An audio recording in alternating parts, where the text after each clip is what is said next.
आदरणीय बंधुओं को, सभी लोगों को जय मूल निवासी। साथियों, आज का विषय जो है, जो यहाँ पे दिया हुआ है, यह विषय बहरहाल हम लोगों के लिए, हमारे 85% के लिए, मूल निवासी के लिए बहुत ही गंभीर विषय आज से नहीं, बहुत समय से रहा है। और समय समय पे हमारे महापुरुषों ने इस विषय को लेकर के चिंतन मंथन किया, हमेशा इस पे विचार किया, संगोष्ठी किया, कार्यक्रम किया, आयोजन किया कि किस तरीके से इन सब विषयों से निजात पाया जाए, इन सब विषयों से कैसे हम लोग जो है कि अपने को उबार लें, कैसे अपने को संवार लें और कैसे अपना हम विकास करें। यह विषय हमेशा हमारे लोगों के लिए महत्वपूर्ण रहा है और संयोग से आज के कार्यक्रम का विषय भी वही है जिससे कि आज हम और हमारा समाज 85% प्रताड़ित है। समस्या यह है कि जिस विषय को आज दिया गया है वह विषय हम लोग के सामने आया है, तो जरा सा विचार करना चाहिए कि अगर हम लोग आज़ाद नहीं होते तो शायद यह विषय आज हम लोग के सामने नहीं आया होता। इसका मतलब यह है कि आज अगर हम लोग तथाकथित आज़ादी जो पाए हुए हैं, अगर यह तथाकथित आज़ादी नहीं मिली हुई होती तो शायद आज हम लोग इस विषय से अवगत नहीं होते। और जब विषय नहीं होता तो कॉमन सी बात है कि फिर हम लोग जैसे अपने अपने काम में लगे हुए थे, आज भी उसी तरह से लगे रहे होते। पहले भी हम लोग बंधुआ मजदूरी का काम करते थे और आज भी संयोग से बंधुआ मजदूरी का ही काम कर रहे हैं। कहने को अंतर बस यह होता है, कोई डॉक्टर बन के मजदूरी कर रहा है, कोई इंजीनियर बन के मजदूरी कर रहा है और कोई अपने अपने वकील है या प्रशासनिक में है, वह सभी लोग मजदूरी ही कर रहे हैं। लेकिन अफसोस की बात यह है कि हमारे समाज के जितने भी लोग हैं अपने अपने दायरे में रह करके, अपने अपने क्षेत्र में रह करके जो बंधुआ मजदूरी का काम कर रहे हैं, अफसोस की बात यह है कि सामाजिक काम कोई नहीं कर रहा है।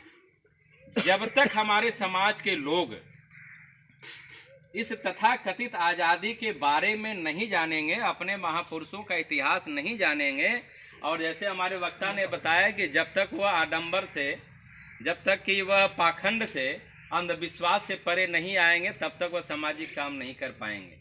सामाजिक काम इसलिए नहीं कर पाएंगे क्योंकि उनके मन में जो है वह अंधविश्वास इस कदर भरा गया है हजारों साल से कि वह हमारे डीएनए में समाहित हो गया है।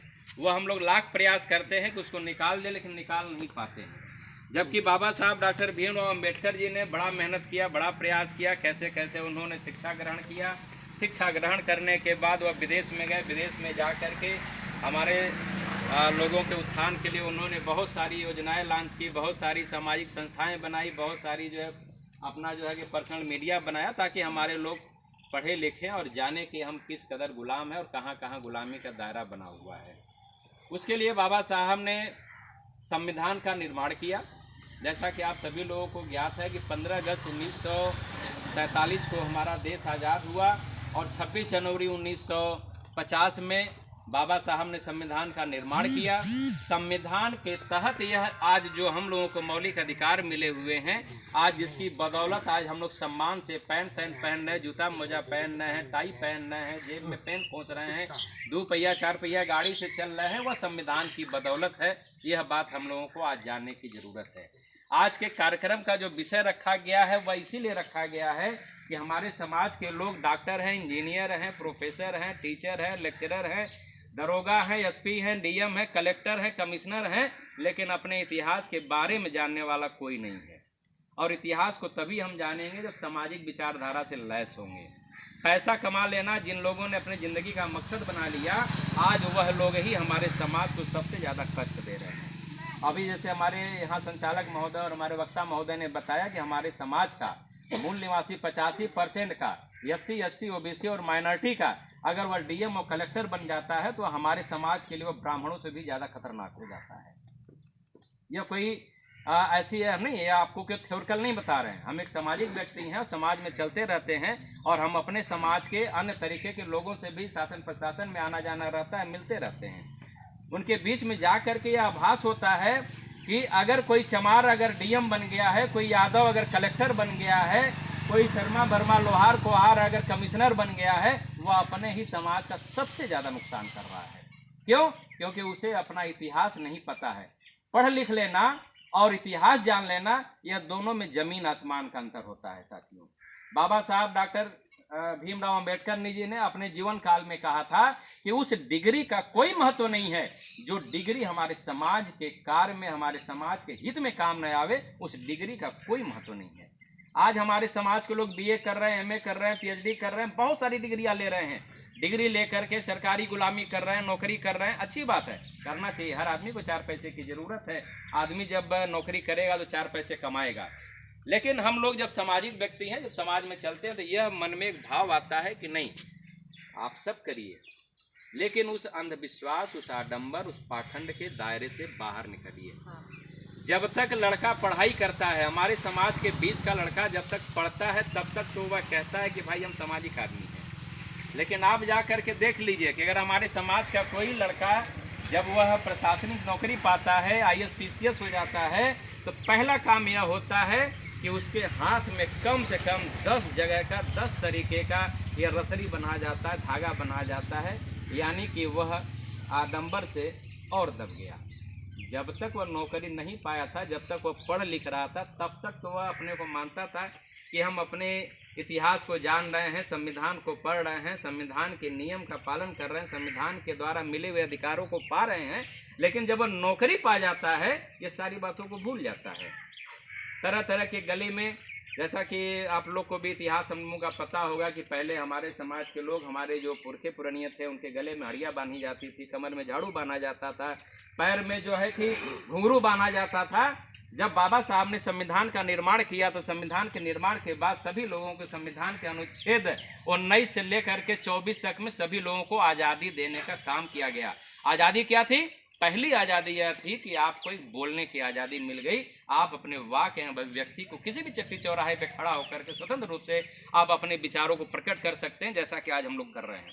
यह बाबा साहब की देन है, मनुस्मृति की या किसी भी धार्मिक ग्रंथ की देन नहीं है। रामायण, महाभारत, कुरान, पुराण, स्कंद पुराण की यह देन नहीं है। यह संविधान की देन है कि आज हम लोग यहाँ पे खड़ा होकर के अपने समस्याओं से जुड़ी हुई विषयों पे आज चर्चा कर रहे हैं, उस पर अपनी वाक अभिव्यक्ति को व्यक्त कर रहे हैं।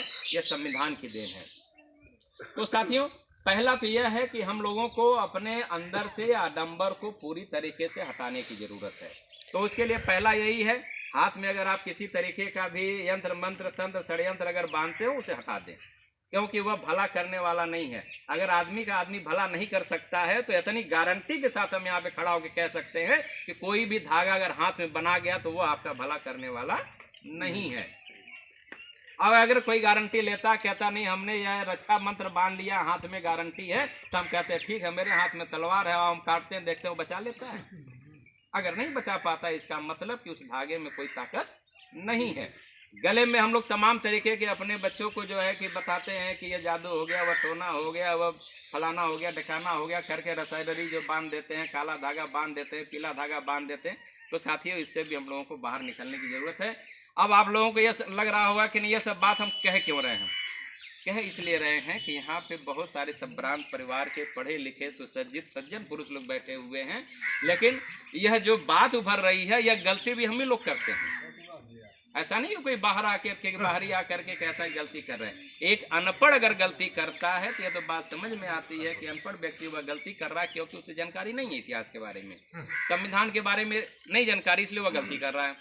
दूसरी चीज कि हम लोग जो बार बार जब कहीं कोई संबोधन करते हैं, तो हमेशा 2 शब्द का जो कि उपयोग करते हैं। हम लोगों को अपने जीते जी जिंदगी में इन 2 शब्दों का उपयोग करना बंद करना होगा।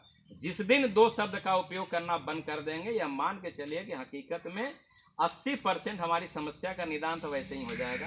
पहला है हिंदू और दूसरा है हिंदुस्तान। अगर हिंदू और हिंदुस्तान शब्द का उपयोग करना हम बंद कर दें, तो यह जो विदेशी ताकतें भारत के अंदर आकर के जो हमारे ऊपर कई हजार सालों से जो है कि वह शासन करने का काम कर रही हैं, और आज भी तरह तरह से हमारे समाज के ऊपर जो है कि यह षड्यंत्र करके हमारे ऊपर जो है कि शासन करने का काम कर रही हैं, वह बंद हो जाए। अधिकांशतः हम लोग जब संबोधन में आता है, तो न तो संविधान में लिखा हुआ, न किसी ग्रंथ में लिखा हुआ, फिर भी जब कहना होता है तो हिंदुस्तान हिंदुस्तान हिंदुस्तान बार बार कहते हैं। हम लोग अपने को बार बार समझाने के बावजूद हमारे महापुरुषों ने लिख के भी दिया, संविधान में लिख के भी दे दिया, उसमें यह बताया कि हिंदू और हिंदुस्तान नाम की कोई चीज़ नहीं है। फिर भी हम अपने को हिंदू कहने के लिए व्याकुल रहते हैं, और जब देश का परिचय कराना होता है तो हमेशा हिंदुस्तान शब्द से कह के देश का परिचय कराते हैं। जबकि हमारे महापुरुषों ने कहीं कोई जो है लिखित तौर पे या मौखिक तौर पे कहीं कोई लिखित ऐसा नहीं रखा था कि यह देश जो है भारत है। अंग्रेजी में उसे इंडिया बोलते हैं, हिंदुस्तान नाम की कहीं कोई चीज़ नहीं है। अब यहाँ पे विषय जो जुड़ा हुआ है ओबीसी SC ST अल्पसंख्यक कौन, तो यह विषय अब बहुत ज़्यादा इस पर चर्चा करने का विषय नहीं रह गया, क्योंकि अब हर आदमी धीरे धीरे, जब से हम भी बामसेफ से जुड़े हुए हैं, बामसेफ के कई संगठनों से जुड़े रहते हैं, हमेशा समय समय पे कार्यक्रम होता है उसमें आते जाते रहते हैं। तो बामसेफ ने पूरे भारत के अंदर कम से कम यह जो प्रतिदिन उनके 500 कार्यक्रम भारत के अंदर अन्य जिलों में होते हैं, इस कार्यक्रम ने इतनी जागरूकता तो फैला दी कि कम से कम आज हमारे लोग यह जान गए कि हम भारत के मूल निवासी हैं, जिनकी संख्या 85% है। फलाने जो है SC है, वह ST हैं, वह OBC हैं और वह माइनॉरिटी हैं। लेकिन जो असल समझने की चीज़ है कि 85% का DNA एक है, और वो भी 100% एक है, कहीं कोई DNA में बंटवारा नहीं है। ये ऐसे हम उसको उदाहरण में बताते हैं कि जब हमारे पिता के जब धीरे धीरे जब संतानें बढ़ती गई, उनके 5 बच्चे हो गए, तो एक घर में 5 दरवाजे खोल दिए गए। लेकिन इसका मतलब यह नहीं कि वह अलग अलग खानदान के हो गए, नहीं, वह एक ही खानदान के हैं। दूसरा एक विषय आता है इसमें हिंदू मुस्लिम के नाम पे, यह जो आज मुस्लिम और गैर मुस्लिम का जो यह वर्ड आता है, आज जो वर्तमान राजनीतिक परिस्थिति है, आज राजनीतिक पार्टियां इसी विषय को लेकर के जो भारत पाकिस्तान हिंदुस्तान हिंदू मुस्लिम के नाम पे वह जो अपनी राजनीतिक रोटियां सेक रही हैं, हमें ऐसा प्रयास करना है कि उन्हें यह रोटी सेकने का मौका ही न मिले। हम उनका चूल्हा बुझा दें इस बात पे कि मुस्लिम भी मेरा ही DNA का सगा भाई है, यह कोई पड़ोसी का भाई नहीं, वह मेरा ही सगा भाई है। तो हमारे लिए यह विषय कतई कोई मायने नहीं रखता है कि वर्तमान राजनीतिक रोटियां सेकने वाले वह हिंदू मुस्लिम का नारा देते हैं, भारत पाकिस्तान का नारा देते हैं, यह मेरा विषय नहीं है। तो हमेशा इस पर चर्चा करने की ज़रूरत है। जातिगत धर्म और भगवान का विषय है, तो बहुत ही अच्छा हमारे जो इसके पहले जो उन्होंने विचार रखा, उन्होंने बहुत ही अच्छी बात बताई कि आज भारत के अंदर ऐसा कोई चीज़ नहीं है, भारत ही नहीं पूरे विश्व में भगवान नाम की कहीं कोई चीज़ नहीं है। यह हमारे 15% जो विदेशी ताकतें हैं, जब उन्होंने भारत के अंदर प्रवेश किया तो उन्होंने देखा कि यहाँ के रहने वाले लोग बहुत ही सीधे स्वभाव के हैं, सरल स्वभाव के हैं, आसानी से इन्हें बेवकूफ़ बनाया जा सकता है। तो बेवकूफ़ बनाने का भी एक सीमा होती है, सीमा क्रॉस हो जाती है तो वहाँ पे अपनी चाल बदलनी पड़ती है। जब हमारे लोगों को उन लोगों ने जब छल बल कल से जब देख लिया